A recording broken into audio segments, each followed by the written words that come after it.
शेतकरी, मी आपल्या सर्वांना आज आपण एका दिवसातच हे नियोजन केलं. काल परवा दिवशी आमच्या सर्व 3 दिवस झालं MSCB ला मग सोलापूरला जाऊन निवेदन दिलं, त्यांना भेटलो. खाली बसा की, खाली बसा, खाली बसा. आपली सगळी गोपाल खाली बस, पहिलवान खाली बसा. आज आपल्या सोलापूरला जाऊन माने साहेबाला, ST साहेबाला निवेदन दिलं. आपल्या इथले एक्झिक्युटिव्ह इंजिनियर यांना घेऊन बसलो. लाईटच्या बाबतीत तोडगा काढला पाहिजे आणि हा लाईट दिली पाहिजे. या प्रमुख मागण्यामध्ये काही इथं कोण कोणावर टीका केली असेल, अराजकीय राजकीय बोलले असतील, ते सगळा भाग आपण बाजूला ठेवला पाहिजे. मूळ मुद्दा आपला एवढाच आहे की आज आपल्याकडे त्या ठिकाणी आता जी पिकं आहेत उभी, आता तहसीलदार साहेब आमची पिकं उभी आहेत, ती उभ्यानं त्या ठिकाणी आता वरून जळायला चालू झाली, पानं करपायला लागले. एका बाजूला निसर्गानं आमच्यावर घात घातलाय. 13 मेला पाऊस गेल्या वर्षी आलता, आता आज 20 मे आली तरी देखील त्या ठिकाणी 20 जून आली तरी देखील आमच्याकडे अजून पाऊस नाही. आणि पाऊस जोपर्यंत पडत नाही तोपर्यंत शेतकऱ्याला त्या ठिकाणी सुख लागणार नाही. आणि आता उभी पीक आहेत, मग द्राक्ष असतील, डाळिंब असेल, केळी असेल. केळी तर आता त्या ठिकाणी यायला झाली आहे आणि मागच्या काही दिवसात वाऱ्या कावदानानं त्या ठिकाणी केळी पडली. ते झालेलं नुकसान वेगळं. एका बाजूला आता ऊस आमचा उभा आहे आणि तो ऊस आता त्या ठिकाणी वरून करपायला लागलाय. आणि दुसऱ्या बाजूला मात्र त्या दिवशी अधिकाऱ्यांनी सांगितलं की आम्हाला संध्याकाळी 6 ते पहाटे 4 पर्यंत लाईट द्यायची नाही, असा आदेश आहे शासनाचा. मी त्याच्यावर देखील त्यांना काही गोष्टी की साहेब 6 ते पहाटे 4 पर्यंत लाईट देणार नाही इथपर्यंत ठीक आहे, परंतु पहाटे 4 पासून संध्याकाळी 6 पर्यंत 14 तास तहसीलदार साहेब लाईट यांच्याकडे आहे. आणि त्या 14 तासात जर 7-7 तास लाईट त्या ठिकाणी दिली तर त्या ठिकाणी हा प्रश्नच निर्माण होणार नाही. आणि मग त्या ठिकाणी आम्हाला का लाईट दिली जात नाही? माझा सरळ स्पष्ट प्रश्न आहे की सरकारचं बंधन कशाला आहे? सरकारने सांगितलं की आम्हाला संध्याकाळी 6 ते पहाटे 4 पर्यंत शेतीला लाईट द्यायची नाही. ही पण आम्ही मान्य केलं थोडे वेळ, परंतु पहाटे 4 ते संध्याकाळी 6 वाजेपर्यंत 14 तासात 7-7 तास दोन्ही फेडरला लाईट दिली तर आमचा प्रश्न मिटतो, आम्हाला उन्हात बसायची गरज पडणार नाही. राहिला दुसरा प्रश्न की त्याच्यावरती महावितरणनं त्या ठिकाणी काटेकोर नियोजन केलं पाहिजे आणि यांना लाईट ही त्या ठिकाणी त्या पिरियड मध्ये दिली पाहिजे.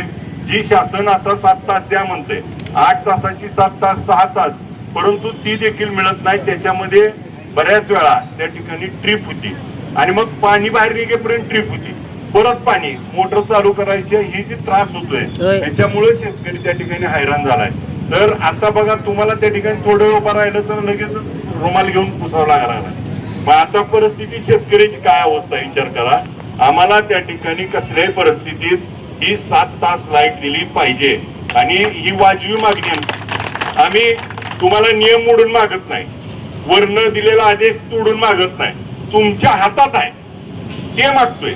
मी कुठलंही तुम्हाला वेगळ्या पद्धतीची मागणी तहसीलदार साहेब आमची नाही, यांच्याकडच्या दिलेल्या नियमातच शिंदे साहेब लाईट दिली पाहिजे. मग देऊ शकतो का ना आपण? मग आपली अडचण काय आहे? कुठं फेडरल सेपरेशनचं काम आहे, त्याच्याबद्दल काय करायचंय, ज्या गोष्टी करायच्यात काय लोकांना ते माहित नाही काय काम आहे तुमचं. लोकांना माहित आहे मला 6 तास 7 तास लाईट मिळाली पाहिजे. 8 तासाचा आग्रह पण आम्ही नाही करत, 7 तास तर त्या ठिकाणी कंपल्शन लाईट मिळाली तर आमचं पीक त्या ठिकाणी शेवटपर्यंत जाईल. आणि राहिला साहेब तहसीलदार साहेब दुसरा विषय की 2 तास नदीला आपण केलं. आता एका बाजूला पूर आला की आमची शेती उद्ध्वस्त होणार, आमच्यावर त्या ठिकाणी आम्हाला नको असताना पाणी त्या ठिकाणी आमच्या रानात जाणार. पाऊस पडणार पुणे जिल्ह्यात, पाऊस पडणार वर आणि मात्र आम्हाला त्या ठिकाणी पाण्याचा त्रास होतो, महापूर येतो, आमची उभी पिकं जळून जातात. आणि आता मात्र त्या ठिकाणी ज्यावेळेस पाणी कमी आहे त्यावेळेस आपला डेड स्टॉक 65 TMC आहे.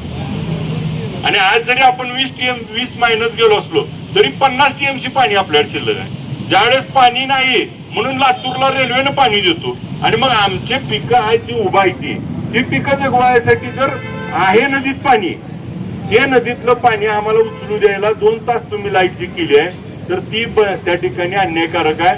ती आम्हाला त्या ठिकाणी याप्रमाणे 7 तास लाईट द्या, तर आमची ही पिकं त्या ठिकाणी हातातोंडाला आलेली जातील.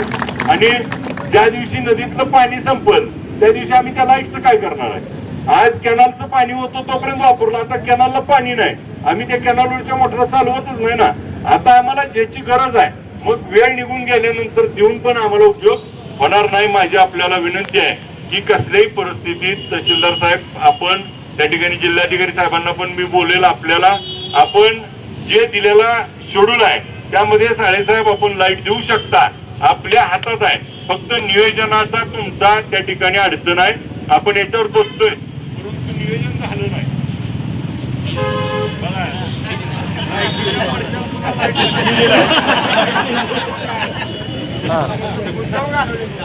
आणि आपल्याला या निमित्त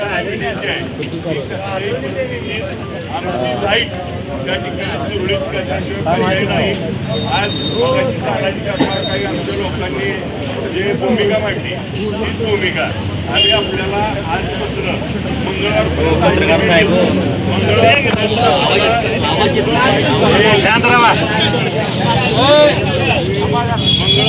लाईट चालू व्हावी. अन्यथा मंगळवार नंतर बुधवारी आम्ही सगळे ज्या सबस्टेशनला आणि तुमच्या ऑफिसला येऊन बसणार. जोपर्यंत आमची लाईट चालू होणार नाही तोपर्यंत आम्ही उठणार नाही, नाहीतर कुलूप लावून तुम्हाला त्या ठिकाणी आज सोडणार. ही आमची आपल्याला भूमिका आहे की आम्हाला तुम्हाला आम्ही लगेच म्हणत नाही, मंगळवारपर्यंत तुम्हाला आता मंगळवार नंतर अध्यक्ष आपण प्रत्येक जण आपापल्या सबस्टेशनला जायचं, कुलूप लावायचं आणि बसायचं. आम्हाला पर्याय राहणार नाही. आज तुम्हाला जी नियमातनं लाईट देता येते ती लाईट द्या. आणि आता आपण कुठल्याही गोष्टीचा त्या ठिकाणी भाव न करता आज सिंगल पेजच्या बाबतीमध्ये आज आपण त्या ठिकाणी 25 अँपिअरचं कारण पुढे करता आणि त्या ठिकाणी सिंगल पेजची घरात लाईट देत नाही. मग आपण जिथं सिंगल पेज नाही त्या ठिकाणी भगीरथची डीपी द्या, लाईट चालू करून द्या. तुम्ही सिंगल पेज मधनं द्या नाहीतर भगीरथ मधनं द्या, पण आमच्या घरातली लाईट, मग शहरातल्या लोकांना लाईट दिली जाते 24 तास आणि मग ग्रामीण मधल्या वाडी वस्त्याला हो, ग्रामीण भागात त्या ठिकाणी वाडी वस्तीला काही गावामध्ये त्या ठिकाणी लोड शेडिंग मध्ये त्या ठिकाणी घरातला आता प्रश्न मिटलाय, भगीरथ झालंय तिथं. परंतु वाडी वस्तीला ज्या एजीपीटर वरनं साहेब आपल्याला लाईट द्यावं लागती तर त्याच्यावरती तातडीनं. आणि आता ह्या माझ्या मित्रांनी जसं देवड्याचं सांगितलं की एकेका गावात तर 24 तास लाईट येत नाही. मग देवडा असेल, खेडबोसे असेल, होळे असेल, कानापुरी असेल, या गावाला तर सगळ्यात जास्त त्या ठिकाणी त्रास होतोय. ही गावं त्या ठिकाणी आता अडचणीत आहेत. रोज दिवसात जर आम्हाला साहेब त्या ठिकाणी 400 फोन येत असले तर 200 फोन नुसत्या लाईटसाठी येतात. आणि आम्हाला लाईटीच्या संदर्भात आपल्याला तोडगा द्यावा लागेल. आणि मी आलेल्या उपस्थित सर्वांना एक विनंती देखील करतो की लाईटचा प्रश्न तर आपण मार्गी लावू, पण इथं आलेले आपण सगळेजण प्रमुख आहोत. आजपासून मंगळवारपर्यंत प्रत्येकाने किंवा पुढचे 15 दिवस सगळ्यांनी आपापल्या गावामध्ये त्या ठिकाणी आपला महाई सेवा केंद्रवाला बोलवा, ग्रामपंचायतचा जो कॅम्प्युटर ऑपरेटर आहे त्याला बोलवा आणि आपण सगळ्यांनी सोलार साठी अर्ज करा. सोलारचे अर्ज करू, 10 दिवसात त्यांच्याकडनं सोलार आपण बसवून घेऊ. बऱ्यापैकी जे ऍडिशनल डीपीचा विषय आहे तो ताण त्या ठिकाणी विहिरीवरचा, मोटरावरचा आणि नदीवर देखील बसतंय. आपल्या मतदारसंघातलं एकमेव गाव आहे की बेंबळे गाव आहे. बेंबळे गावात असंच त्या ठिकाणी सगळ्या गावकऱ्यांनी पुढाकार घेतला, सगळ्यांनी त्या ठिकाणी अर्ज केले आणि जवळपास 1300 सोलार बसले. आज मतदारसंघातलं एकच गाव आहे ज्या गावातनं मला लाईट साठी फोन येत नाही, ती म्हणजे बेंबळ. 1300 सोलार नदीकाठचं गाव आहे. आज आपण म्हणतोय नदीत चालत नाही, चालतंय, ज्याला त्या ठिकाणी बुस्टर पण मिळतोय. आपण अर्ज करावे लागतील सोलार साठी. आज आपण रस्त्यावर भांडतोय, रस्त्यावर भांडत असताना कागदात देखील आपल्याला करावं लागेल ऑनलाईन अर्ज. इथं बसलेल्या प्रत्येकाने कमीत कमी 10 अर्ज त्या ठिकाणी येणाऱ्या 10 दिवसात करून घ्यावं. करणार का? 10 अर्ज. मग आधी स्वतःचा करा, जवळच्याचा करा आणि तुमचं 10 अर्ज केलं की त्याला सोलार बघून राहिलेलं गाव देखील करायला लागेल. आणि आता आपल्याला सरकार तर 2022 पासून लाईटचं कनेक्शन देत नाही. अधिवेशनात अनेक वेळा याच्यावर बोललो, मुख्यमंत्री महोदयांनी त्याच्यावर सांगितलं. मुख्यमंत्री महोदयांनी तर मगाशी दीपक दादा तुम्ही सांगितलं बाहेरच्या राज्यातनं लाईट घ्या, पण मुख्यमंत्री महोदयांनी अधिवेशनात सांगितलं आम्हाला 4,500 मेगावॅट लाईट आमच्याकडे शिल्लक आहे आणि मग आम्हाला लोड शेडिंग का? हे मी त्या ठिकाणी अधिवेशनात देखील हा प्रश्न विचारलाय. उद्या 22 तारखेला अधिवेशन चालू होतंय. अधिवेशनात देखील त्या ठिकाणी आम्ही हा प्रश्न पुन्हा घेऊ. माझी तहसीलदार साहेब आणि MSCB ला विनंती आहे की साहेब आता या मंगळवारपर्यंत आपण सगळ्या लाईटचा प्रश्न मार्गी लावा. सिंगल पेजच्या ठिकाणी जिथं आपण 25 अँपिअरचा नियम लावताय त्या ठिकाणी 25च्या ऐवजी 40-50 अँपिअर पर्यंत काढा, जेणेकरून शेतकऱ्याला ही दिवस आहेत. एकदा पाऊस पडला आहे की तुम्हाला कोणी विचारायला येणार नाही. पाऊस पडेपर्यंत त्या शेतकऱ्याला त्या ठिकाणी आपल्या मदतीची गरज आहे. आपण देखील शेतकऱ्याची पोर आहे. उद्या त्या ठिकाणी आमची वेळ निघून गेली आणि पुन्हा तुमची लाईट येऊन आणि पाऊस येऊन पण आमचा उपयोग नाही. ऊस आमचे पिकं आमची जळाल्यानंतर पावी उपयोग होणार नाही. आत्ता गरज आहे आम्हाला, आत्ता गरज आमची भागवा, तरच त्या ठिकाणी पुढच्या काळामध्ये आपल्याला देखील आमचा शेतकरी दुवा देईल की इथून पुढे बाबा मोर्चा झाला 7 तास लाईट मिळायला लागली, तुम्हाला देखील लेकरा बाळाला चांगलं होईल, दुवा देतील. त्यासाठी तुम्ही शेतकऱ्याची पोरं म्हणून असलेल्या नियमात 7 तास लाईट दिल्याशिवाय पर्याय नाही. नाहीतर बुधवारी आम्ही येऊन तुमची सगळी कार्यालय आपल्या जिथं जिथं आहेत तिथं त्या ठिकाणी बंद पाडू आणि पाणी त्या ठिकाणी लाईट घेतल्याशिवाय परत उठणार नाही. आज आम्ही तुम्हाला अल्टिमेट द्यायला आलोय. मागच्या महिन्याखाली माढा तालुक्यात त्या ठिकाणी MSCB वर मोर्चा काढला होता तानाजी काका. आता पंढरपूरला काढतोय. उद्यापासून अधिवेशनात गेल्यावर ह्याच्यावर सातत्यानं पाठपुरावा केला जाईल. माझी या निमित्तानं आलेल्या शेतकऱ्याला देखील विनंती आहे की आपण आता सतर्क राहण्याशिवाय पर्याय नाही. हे सरकार त्या ठिकाणी आपल्याला सहजासहजी काही देईल अशी परिस्थिती नाही. एक उदाहरण बघा, परवा रोहितदादांनी त्या ठिकाणी उपोषण केलं आणि त्या उपोषणामध्ये मंत्री महोदय आले आणि मंत्री महोदयांनी आश्वासन काय दिलं होतं की मंत्री महोदयांनी सांगितलं सोमवारी मंगळवारी मीटिंग लावतो. झाली का मीटिंग?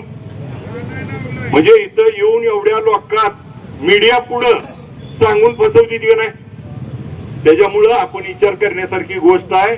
आज जर उद्या आपल्याला याचा सातत्यानं पाठपुरावा नाही केला तर आपल्याला देखील अडचणी आहेत. त्यामुळे आपल्याला विनंती आहे की आपण त्या ठिकाणी सरकारच्या विरोधात आपल्या हक्कासाठी आता लढावं लागणार आहे, रस्त्यावर उतरावं लागणार आहे आणि पर्याय राहणार नाही. माझी तहसीलदार साहेब आणि MSCBच्या अधिकाऱ्याला विनंती, आमचं निवेदन स्वीकारावं आणि निवेदन स्वीकारून आपण त्या ठिकाणी याच्यावर तात्काळ मंगळवारपर्यंत तोडगा काढावा अशी आपल्याला या निमित्तानं आमच्या सर्वांचं निवेदन आहे. आपण निवेदन स्वीकारावं. आलेल्या सर्व शेतकरी मोठ्या संख्येनं त्या ठिकाणी आज आपण शॉर्ट टाइम आले त्याबद्दल आभार व्यक्त